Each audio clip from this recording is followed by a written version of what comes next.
La historia que cautivó al país. Dinero, intriga e infidelidad, que es siempre atractiva.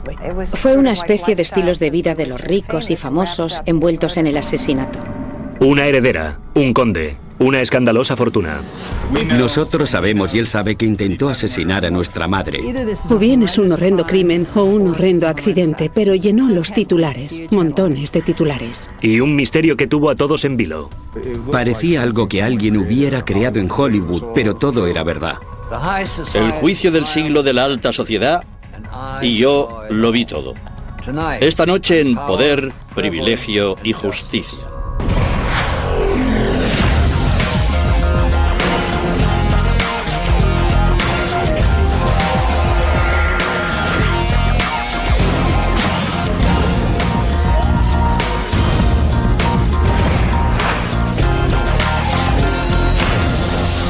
Crímenes imperfectos, ricos y famosos. El asunto Von Bülow.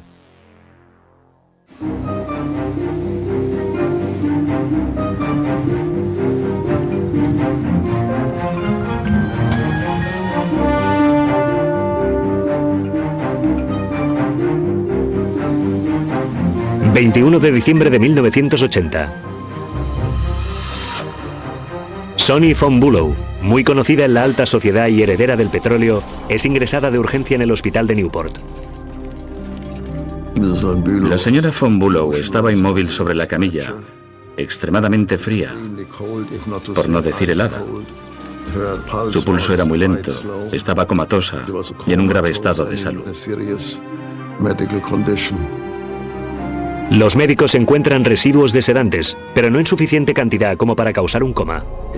Si los barbitúricos habían sido los responsables, yo habría esperado un nivel mucho más alto.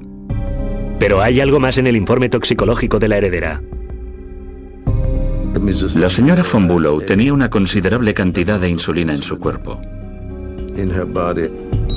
Le hicieron toda una serie de pruebas. La cuestión era si había ingerido una insulina que le había provocado el coma o si había otros motivos para que la insulina fuera demasiado alta. Después el personal estudia el historial médico de la señora Von Bülow. Descubren que este no ha sido su primer viaje a urgencias. La señora Von Bülow había sido hospitalizada un año antes en estado de coma y había tenido una buena recuperación. Pero hay algo más que resulta extrañamente similar, un alto nivel de insulina. Su marido, el conde Klaus Von Bülow, cuenta a los doctores que su esposa empezó a sentirse mal la noche anterior. No se había encontrado bien la noche antes, se había acostado y a la mañana siguiente Klaus se había levantado para salir a pasear a los perros y había abandonado la habitación muy temprano. A su regreso se dio cuenta de que Sonny no había bajado a desayunar. Entró para ver cómo estaba Sonny y la encontró de bruces sobre el suelo del cuarto de baño. Había vomitado, tenía la cabeza prácticamente debajo de donde estaba el inodoro y estaba inconsciente. Los sanitarios que llegaron inicialmente al escenario creyeron que se trataba de una sobredosis. Al parecer se estaba automedicando mucho. No solo tomaba Valium y barbitúricos. Sonny también tomaba muchas aspirinas y por eso se produjo como una poción, un cóctel de medicamentos. Pero a las pocas horas de su llegada resultó evidente que no habría una recuperación milagrosa. La examiné repetidas veces. Se trataba de un grave estado de coma prolongado. Era dudoso que recuperase la consciencia. De la noche a la mañana, la atractiva vida de Sonny Von Bülow se había nublado casi totalmente. Yo cubrí el asunto Von Bülow para la revista Vanity Fair y, como pronto descubriría, tenía más capas de secretos de lo que nadie podía haber imaginado. Sonny Von Bülow era una persona muy reservada, que tenía mucho dinero y que sin embargo era muy infeliz. El dinero no le compraba la felicidad.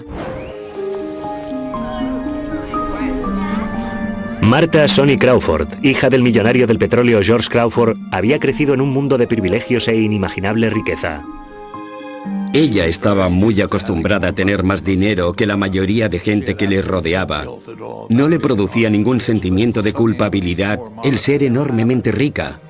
El primer matrimonio de la tímida y guapísima heredera con un príncipe austríaco no duró mucho. Solo unos meses después de su divorcio quedó prendada de un aristócrata danés llamado Klaus.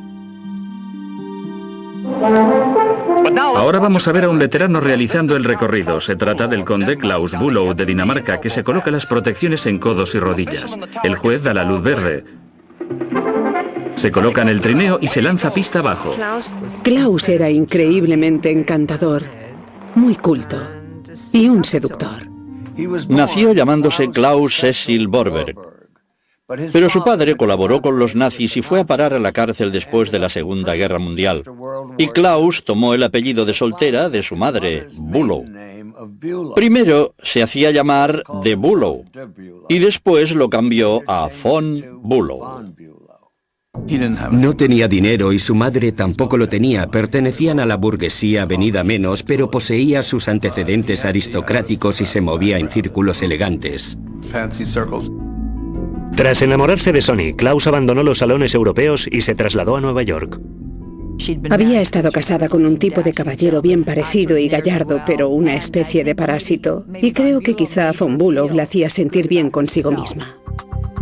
La pareja se casó y Klaus pasó a ser rápidamente una figura paterna para los hijos del primer matrimonio de Sonny, el príncipe Alexander y la princesa Annie Laurie, apodada Ala. Alexander y Ala, sus hijastros, le adoraban. Creo que era muy buen compañero para Sonny y muy buen padre para los niños. La pareja también tuvo una hija propia, Cosima.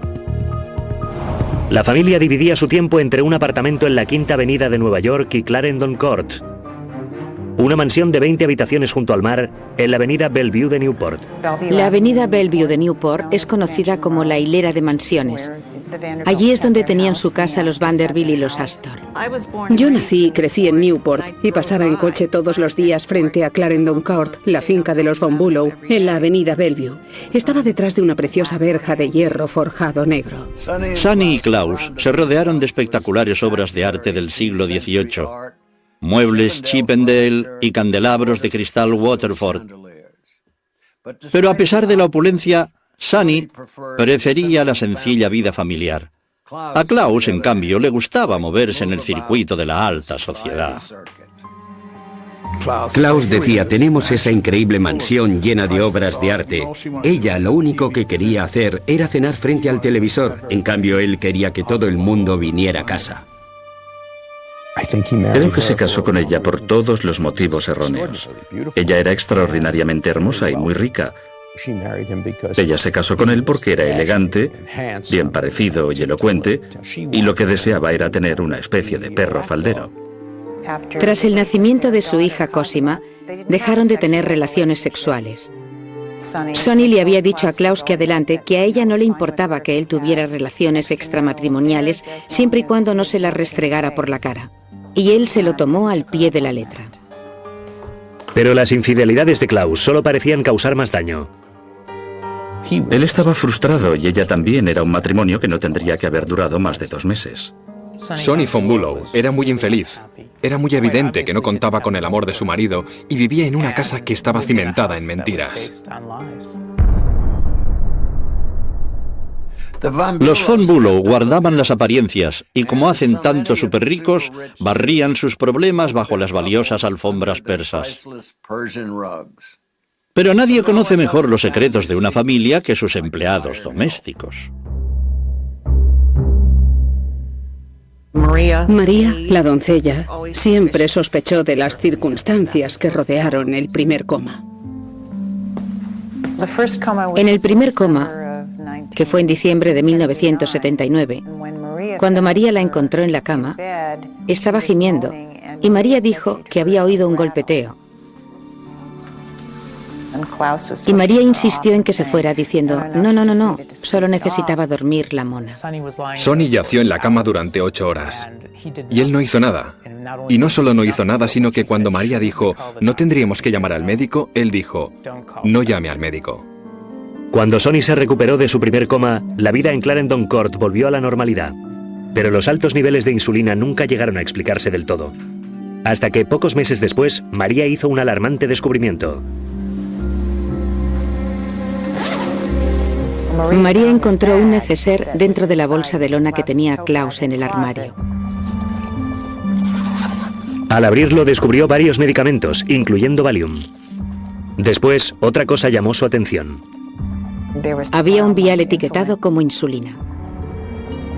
Nadie era diabético, ni tenía necesidad médica de insulina. Por consiguiente, ¿por qué había un frasco de insulina en aquel neceser negro? María reveló su descubrimiento a los hijos de Sonny. Pero cuando estos trataron de compartir sus inquietudes con Sonny, esta rápidamente las descarta. Había mucha presión sobre ella por parte de sus hijos y de María Schallhammer, en el sentido de que ese hombre no tramaba nada bueno, y Sonny se defendió enérgicamente. Debe ser muy difícil admitir que tu marido ha intentado matarte, y más si estaba enamorada de él. Durante meses, el misterioso neceser negro y su contenido quedan olvidados. Nunca hicieron nada para denunciarlo a nadie. Pensaban que su madre se habría enfadado con ellos si hubieran acudido a la policía con sospechas infundadas. El ambiente en Clarendon Court era tan gélido como el puerto de Newport durante una tormenta del nordeste. Imaginen el panorama en la cena. El hombre a un extremo de la mesa sospechoso de intentar cargarse a la señora del otro extremo. Pero sin pruebas nadie podía hacer nada al respecto. En los meses que siguieron al primer coma misterioso de Sonny von Bülow, sus hijos sospechan que hay juego sucio por parte de su padrastro Klaus. Después del primer coma, todo se llevó con mucha discreción. Aunque existían sospechas, no se acudió a la policía. No quieren que trascienda. Si resulta no ser nada, habrán manchado el nombre de su padrastro y habrán teñido de escándalo el nombre de su propia familia. Después, al cumplirse casi un año desde su primer coma, Sonny von Bülow es llevada rápidamente a urgencias una vez más. Como antes, se encuentran en su sangre altos niveles de insulina, pero esta vez la heredera no se despierta. Alex y Ala creen que nada de todo aquello tiene sentido y ponen en marcha una investigación privada para descubrir lo sucedido. Contrataron a Richard Q, que era abogado en Nueva York. Sin contar con nada salvo disparatadas especulaciones, Q sugiere que contraten a un investigador privado e intenten localizar el neceser negro. Alexander y un investigador privado que la familia había contratado se trasladaron a Clarendon Court para registrar la casa con el fin de encontrar algo que pudiera incriminar a Klaus. Y encontraron un neceser negro en un armario cerrado con llave dentro del vestidor de Klaus.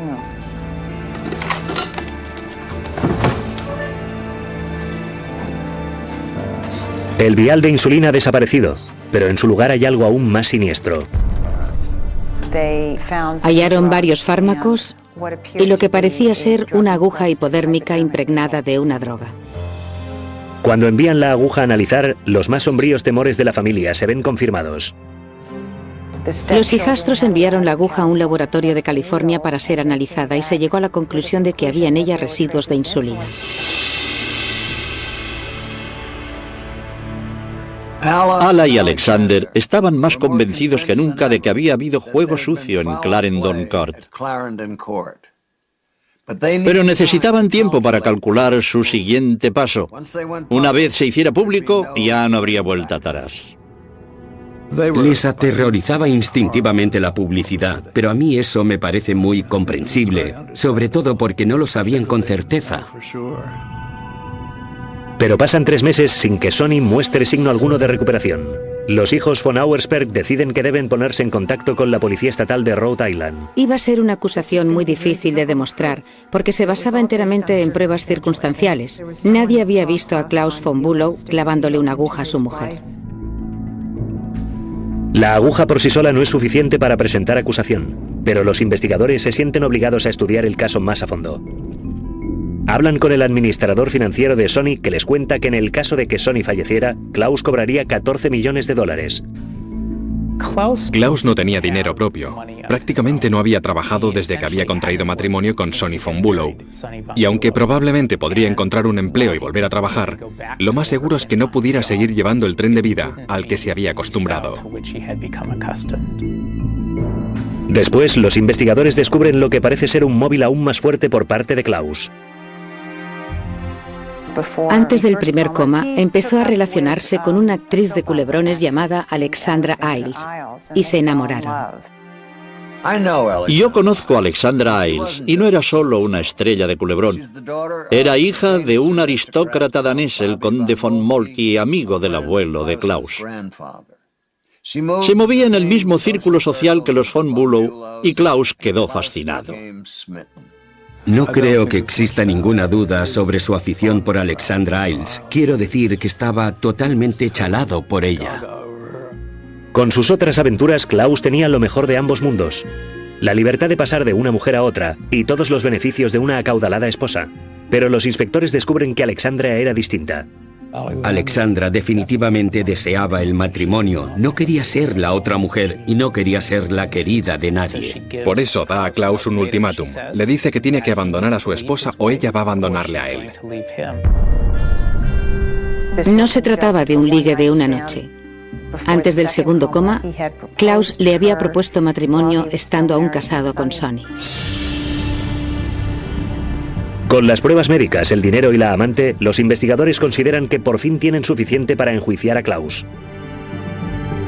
En el verano de 1981, con su esposa aún atrapada en un coma irreversible, un gran jurado lo procesa por 2 cargos de tentativa de asesinato.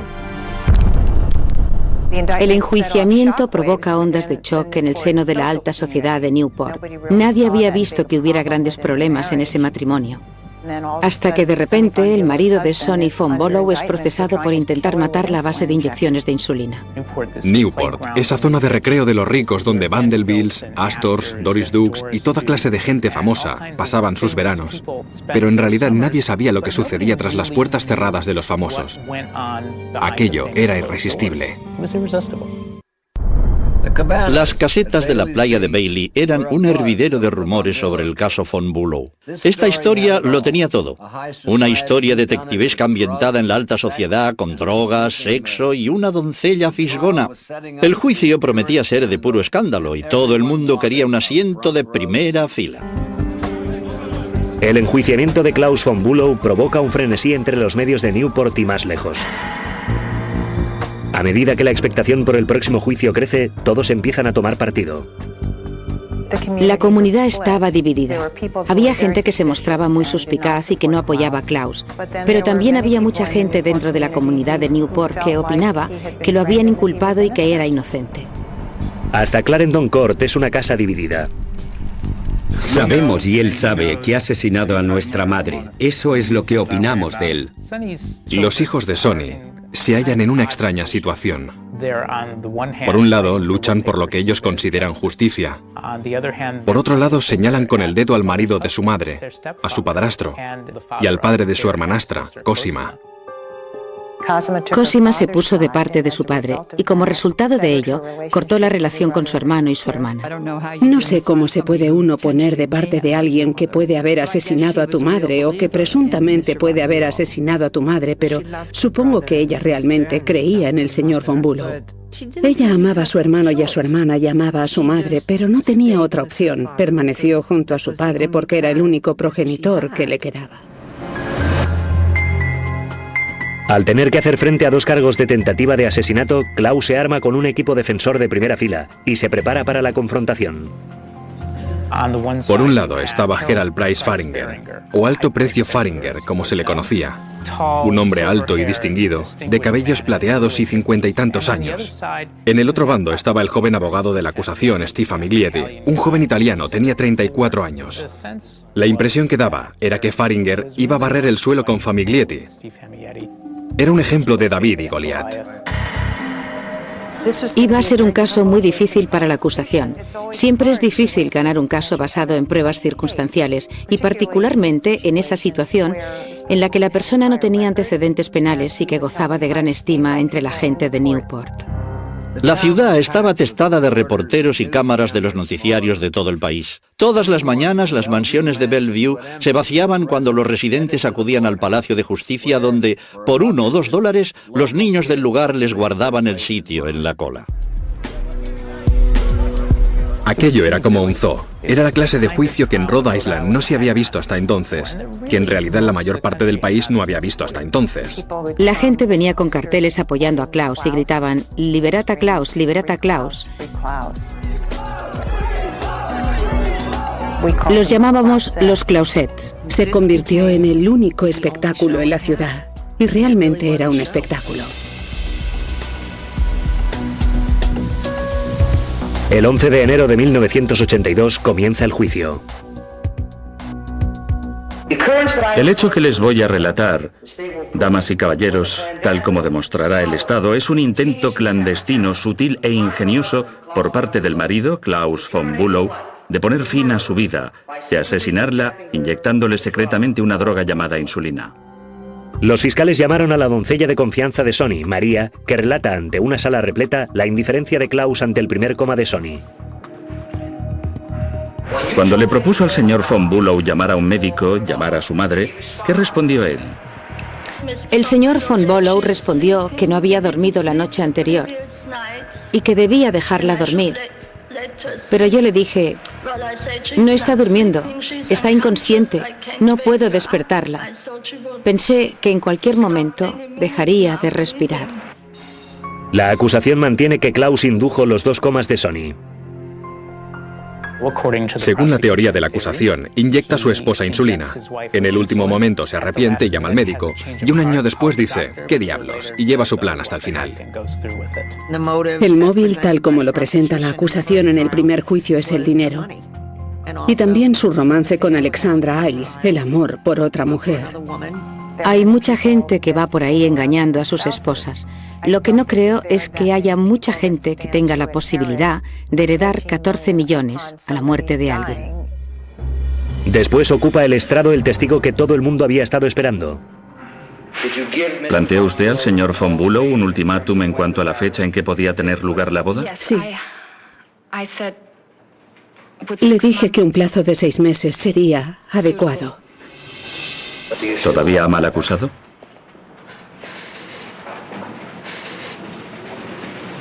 No lo sé. Quería a Alexandra, pero no quería renunciar a todo aquel dinero. La única solución que vio fue convertirse en el viudo von Bülow. Pero la defensa dice que no fue Klaus el que estaba al borde del abismo, sino Sonny.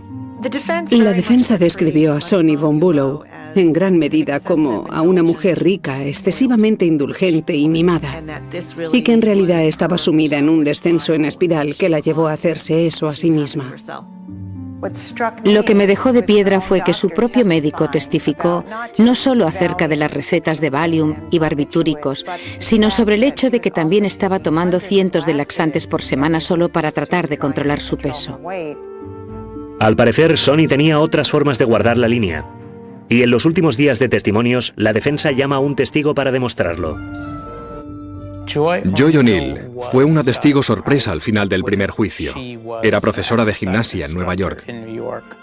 Me dijo: «Lo que seguramente necesitas es una inyección de insulina. De esa forma podrás comer todo lo que quieras».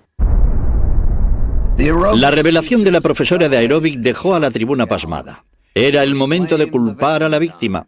Quizá era Klaus quien se sentaba a la mesa del acusado, pero era a su comatosa mujer a quien se estaba juzgando. Cuando el juicio de Klaus von Bülow alcanza su clímax, la defensa acaba de arrojar una bomba, sugiriendo que la misma Sonny se administró la insulina. Joy O'Neill explicó cómo la señora von Bülow le había enseñado a inyectarse ella misma insulina como medida de control de peso. Ese hecho causó una gran sensación. Era fascinante. Todo el mundo quería saber qué iba a pasar la semana siguiente. ¿Va a ser absuelto? ¿Va a ser condenado? Era un misterio. Al final, la cuestión quedó reducida a: ¿lo hizo Klaus o fue causado por algo que Sonny se hizo a sí misma? Cuando le tocó el turno a la acusación, el consenso era que probablemente lo había hecho él, pero había que pensar que también estaban los fans de Klaus fuera, en la acera, aclamándole. El jurado tarda 6 días en tomar una decisión. ¿Declaran al acusado culpable o no culpable? Cuando la portavoz se puso en pie para emitir el veredicto, había un ambiente de increíble suspense en la sala. Pensaras lo que pensaras sobre el caso, sobre la defensa o la acusación, no podías saber nada hasta que ella hablase. El jurado declara al acusado Klaus von Bülow culpable. El rostro de von Bülow enrojece, pero está impasible. El dramatismo del momento era algo que no se podía haber descrito en ningún guión.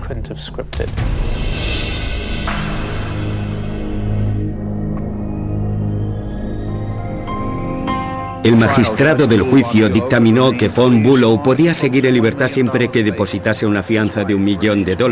Su esposa permanece en estado de coma en un hospital de Nueva York y los médicos aseguran que no hay recuperación. Se diría que tras salir bajo fianza, von Bülow se ocultaría en el apartamento de Sonny en la Quinta Avenida, pero Klaus pasó a ser el criminal favorito de la alta sociedad de Manhattan. Yo solía verle en eventos de buen tono en toda Nueva York. Desde luego no se comportaba como alguien al que esperaban 30 años de cárcel. Era el día 1 de abril. Sonó el teléfono y un hombre con acento británico trató de engañarme para que creyera que era von Bülow. Y yo le dije, ¿quién es usted en realidad? Y él dijo, no, soy Klaus von Bülow. Me preguntó si me plantearía presentar una apelación. Dershowitz, profesor en Harvard y experto en Derecho Constitucional, le había sido recomendado a von Bülow por un amigo común. A lo que le contesté, si acepto un caso como este, empiezo desde cero. Y si usted es culpable, sin duda alguna lo descubriré, porque exploraré este caso de principio a fin. Y él me dijo, bien. Y fui hasta Nueva York para reunirme con él. Me dio la impresión de ser un hombre bastante distante y elitista. Y mi reacción inicial fue de desagrado. Pero eso me pasa con la mayoría de mis clientes. Pero a Dershowitz el caso le parece más atractivo que el cliente y rápidamente reúne a un Dream Team de abogados, expertos y estudiantes de Derecho. Muy pronto me convencí de que en aquel caso había mucho más de lo que se veía a simple vista. El equipo empieza abordando la prueba más incriminatoria, la aguja impregnada de insulina. La prueba médica presentada en el primer juicio era un fraude, y los abogados de la defensa no tenían ni idea de cómo tratar un caso médico, y sencillamente dejaron incontestadas varias de las peores pruebas médicas imaginables. Cuando se ha inyectado con una aguja, la piel actúa como una torunda y la aguja penetra y el líquido es empujado hacia la parte superior de la aguja. Por otro lado, si la aguja se moja, el líquido queda incrustado en la parte inferior de la aguja. Al parecer, la aguja, pieza central del caso de la acusación, fue mojada, pero nunca usada para administrar una inyección. Tras meses de preparación, Dershowitz y su equipo instan al Tribunal Supremo de Rhode Island a revocar el veredicto del jurado. Pedimos a este tribunal que revoque esta condena. Un nuevo juicio con pleno acceso a toda la información disponible en el que se pueda oír toda la verdad y no una versión editada por partes interesadas. En abril de 1984, 2 años después de la condena de von Bülow, el Tribunal Supremo de Rhode Island emite su decisión. Hoy el Tribunal Supremo de Rhode Island ha revocado la condena de von Bülow por un tecnicismo. Estoy muy agradecido porque la decisión del tribunal me va a permitir demostrar mi inocencia. Esa apelación fue una enorme sorpresa, una gran conmoción. Nadie la esperaba. Creímos que más o menos este caso iba a ser una repetición. Habíamos oído a los testigos. Sabíamos lo que tenían que decir. Sabíamos quiénes eran. ¿Qué podía ser tan diferente? Si alguien podía evitar que el segundo juicio de von Bülow se convirtiera en un refrito previsible, era el equipo de nuevos abogados que tenía Klaus ahora en nómina. Su primer paso fue cambiar el escenario de Newport a Providence. Daba igual donde fuera, mis maletas estaban preparadas. No pensaba perderme este juicio por nada del mundo.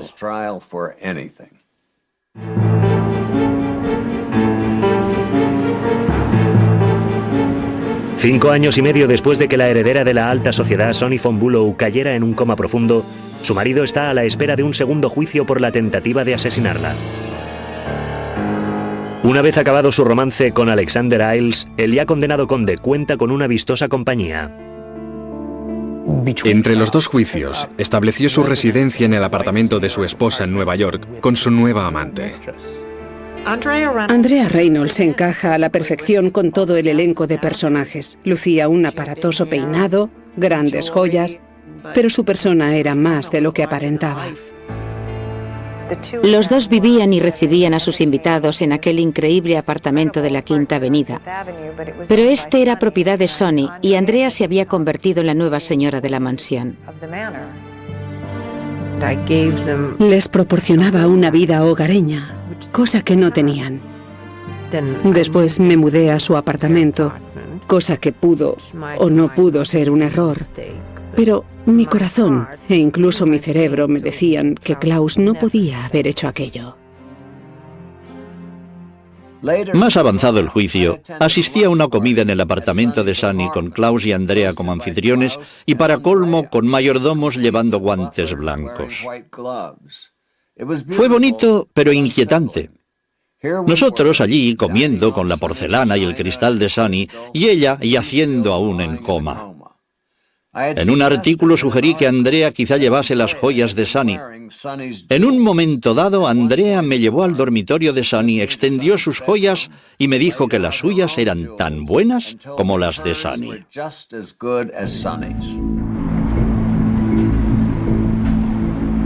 El segundo juicio fue realmente una historia muy distinta.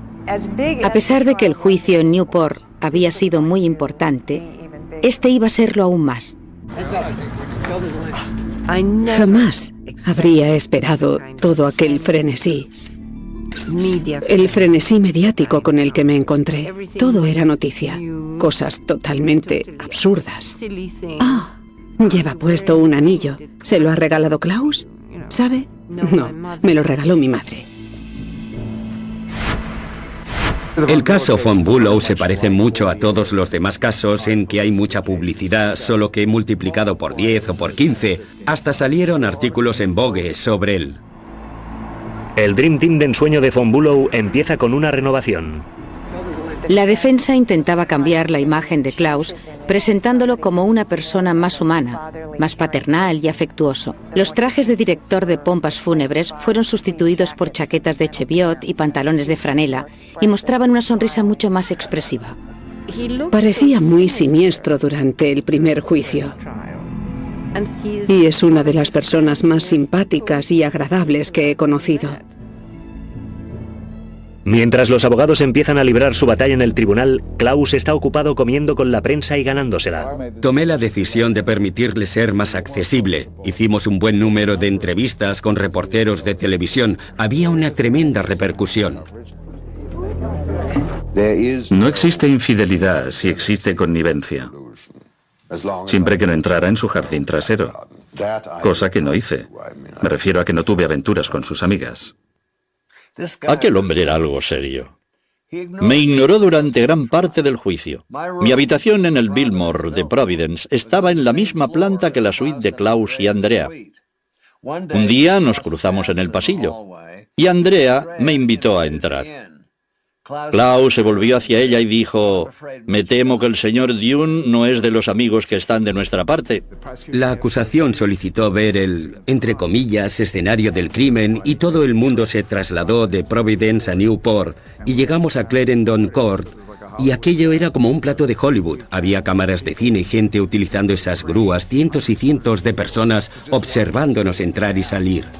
Klaus llevaba muchos años sin pisar Clarendon Court y cuando entramos había allí dos grandes perros de la familia que estaban en la habitación las fatídicas noches de los 2 comas. La gente decía con frecuencia, si esos perros pudieran hablar de una forma u otra, no habría juicio. Cuando Klaus vio a los perros se emocionó, se puso a llorar. Yo me volví y le dije, ¿qué le ocurre? Si uno de esos perros le mordiera se acabaría todo aquí. Después de la gran visita, el circo regresa a Providence. La acusación tiene la confianza de que se impondrá. El caso del Estado era formidable. Las pruebas, cuando empecé a ocuparme del caso, parecían como una montaña que iba a resultar dificilísima de escalar. Creo que realmente creían que íbamos a tener el mismo juicio, con el mismo resultado. La investigación del Estado en el primer juicio se basa en gran medida en pruebas proporcionadas por el investigador que los hijos habían contratado. Se centra en el neceser negro, en la insulina. Pero la defensa dice que la costra que recubre la parte externa de la aguja demuestra que fue sumergida, pero nunca inyectada. La pregunta que planteamos fue, ¿hubo una inyección de insulina? Si lográbamos fomentar serias dudas sobre si la insulina tuvo que ver, todo lo demás desaparecería. La aguja, dice la defensa, tenía que haber sido dejada allí. La narrativa coherente del caso era que los hijos, que honestamente, en lo más profundo de su ser, creían que Klaus von Bülow era culpable, lo inculparon. Creían que estaban inculpando a un hombre culpable. Y resulta que inculparon a un hombre inocente. Pero, ¿cómo dio la heredera positivo 2 veces en insulina? Los análisis, según los defensores, eran erróneos. Enviamos parte de los mismos materiales al mismo laboratorio e hicimos que se volvieran a analizar. Los resultados fueron distintos. El laboratorio falló. Dijeron que era positivo en insulina, pero no lo era. Era inconcluyente. En el segundo juicio, el foco de atención, en lugar de centrarse en Klaus y Sonny von Bülow, se centró en juzgar a un laboratorio médico y en si habían metido la pata en los análisis. Sin una relación clara entre los comas de Sonny y la insulina, las pruebas médicas del Estado pierden pie con el jurado y la tribuna. La defensa básicamente nubló el tema de la inyección de insulina. En el momento en el que se crea una duda al respecto, deja de haber una víctima. Por consiguiente, todos los elementos de la línea argumental de la acusación empiezan a venirse abajo. Si no hubo inyección, no hubo crimen y lo demás no importa.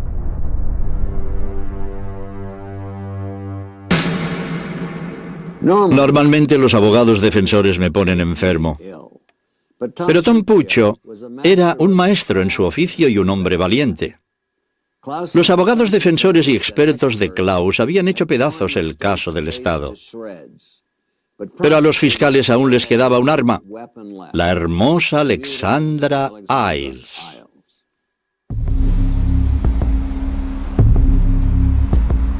Enfrentado a la defensa multimillonaria de Klaus von Bülow, el caso del Estado empieza a desangrarse. Su último rayo de esperanza es la examante de Klaus, Alexandra Iles. La acusación creía tener ese as en la manga. En el primer juicio, Alexandra Iles causó muy mala impresión porque resultaba muy evidente que estaba de su parte y que trataba de ayudarle. Cuando eso ocurre, creo que el jurado considera que ella está ocultando algo o que él es culpable. Pero la amante de pelo color azabache se niega a encararse de nuevo a su examante. Se fue a Europa. Se escondió porque no estaba en absoluto dispuesta a testificar. Y la acusación puso en marcha una exhaustiva búsqueda. Cuando la acusación fracasa, los hijos de Sonny intervienen para ayudar. Apelamos a usted en nombre de nuestra madre. Reconocemos que dar la cara la última vez fue un acto de coraje por su parte. Le respetamos entonces por lo que hizo y le pedimos que reúna de nuevo ese coraje. En los últimos días de testimonios, Alexandra Iles regresa repentinamente a Rhode Island. Hizo una gran entrada, una espectacular entrada en la 11ª hora. En el último momento, cuando la acusación está a punto de concluir su caso, ella regresa. Y esta vez recuerda más cosas. La estuvo observando, sabiendo que ella estaba mal. Y al final, cuando estaba a punto de morir, él dijo que no pudo seguir hasta el final con aquello. Si usted hubiera creído de verdad que él había intentado hacer daño a su esposa, ¿no habría continuado teniendo relaciones con él? ¿No es cierto? ¿Ha estado enamorado alguna vez? Lo dudo, pues se hacen algunas locuras. Nadie llegó a estar a la altura de la intensa fuerza dramática de Alexandra Iles en el estrado. Después del testimonio de Alexandra, Andrea Reynolds acudió a la prensa y sacó las uñas, acusando a Iles de todo tipo de actitudes indecorosas. El juicio se iba haciendo más sórdido por momentos. No creo que nadie pusiera en duda que Klaus von Bülow hubiera tenido aventuras extramatrimoniales o que el matrimonio entre él y Sonny fuera un matrimonio imperfecto. La cuestión era si había sido o no la insulina lo que le provocó los comas. Después de 12 horas, un jurado con cara de póker regresa a la sala del tribunal con su veredicto. ¿Cuál es su veredicto sobre el acusado? ¿Culpable o no culpable? No culpable.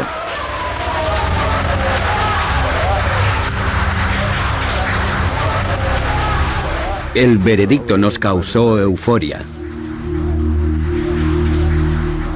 Fue el primer momento, desde el día en que le conocí, en que era totalmente libre. ¿Qué piensa hacer ahora? Dejar de fumar. Entonces sí que sonreía de verdad e incluso creí ver 1 o 2 lágrimas. Veía su futuro. Para la familia de Sonny es un final devastador. Ni Klaus von Bülow ni el veredicto del jurado pueden borrar lo que fue en nuestra madre. Klaus von Bülow solo ha logrado privar a nuestra madre de una vida con sentido y ha salido impune de ello. Mientras Klaus abandona Rhode Island como un hombre libre, una nube de sospecha sigue cerniéndose sobre Clarendon Court. Creo que todavía existe una gran división sobre si Klaus von Bülow trató de matar a su heredera esposa con inyecciones de insulina. Y mucha gente está convencida de que lo hizo. Y también creo que mucha otra gente opina que es un hombre muy decente, que se vio atrapado en unas circunstancias que no podía controlar. A mí me pareció que el jurado se había equivocado. No sé, creo que Klaus se creía por encima de toda sospecha, solo por su finura y sus trajes de corte londinense. O bien fue un horrendo crimen o un horrendo accidente y supongo que nunca lo sabremos. Tanto si Klaus von Bülow fue el responsable como si no, una mujer está en coma y no se ha despertado y hace ya más de 25 años que no forma parte de su familia. Durante los primeros 15 años, Ala y Alexander visitaron a Sonny con regularidad y se ocuparon de que todas las semanas le arreglaran el pelo y las uñas. Ellos y los nietos de Sonny continúan visitándola en la residencia privada de la ciudad de Nueva York, donde ha permanecido hasta la fecha yaciendo en estado de coma. Actualmente, Klaus vive en Londres, donde coincidí con él en una fiesta el otoño pasado. Nos miramos fijamente durante varios minutos. Ninguno de los dos sabía qué decir. Fue él quien apartó primero la mirada. Ala y Alexander, entre tanto, han convertido una descorazonadora tragedia en una causa, creando el Centro Nacional para Víctimas de Crímenes. Dominic Dunne, para la televisión judicial.